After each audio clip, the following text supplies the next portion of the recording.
வணக்கம் ஓவியா. திருவள்ளூர் மாவட்டம் கும்மிடிப்பூண்டி சிப்காட் தொழிற்பேட்டையொட்டி சிறுபொருள்பேட்டை ஊராட்சிக்குட்பட்ட பகுதியில் தனியாருக்கு சொந்தமான மூடப்பட்ட தொழிற்சாலை உள்ளது. இந்த தொழிற்சாலையின் பின்புறம் அதாவது மண்டி கிடந்த புதர் பகுதி மற்றும் அங்கு சேமிக்க வைக்கப்பட்டிருந்த பழைய ஆயில் கலந்த திடக்கழிவு திடீரென தீப்பிடித்து எரிந்தது. இதனையடுத்து சுமார் 40 அடிக்கு உயரத்திற்கு பார்த்தோம்னா அந்த கரும்புகைகள், அதாவது கரும்புகைகளுடன் சேர்ந்து தீ மலமளவென பரவி எரிந்து வருகிறது.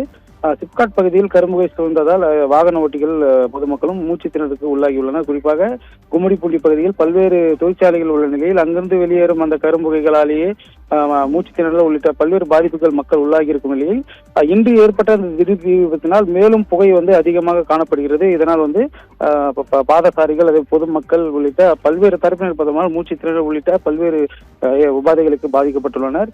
இதனிடையே சம்பவ இடத்திற்கு கும்மிடிப்பூண்டி சிப்காட் தீயணைப்பு துறையினர் தொடர்ந்து 5 மணி நேரமாக தீயை அணைக்க போராடி கட்டுக்குள் கொண்டு வந்துள்ளனர். மேலும் சம்பவ இடத்தை சுற்றி பல்வேறு ரசாயனம் மற்றும் கார்பன் தொழிற்சாலைகள் இருப்பதால் மாசு கட்டுப்பாட்டு வாரிய அதிகாரிகள் சம்பவ இடத்தில் சென்று முகாமிட்டு ஆய்வினை மேற்கொண்டு வருகின்றனர். இந்த சம்பவம் குறித்து கும்மிடிப்பூண்டி சிப்காட் போலீசார் வழக்கு பதிவு செய்து விசாரணை மேற்கொண்டு வருகின்றனர்.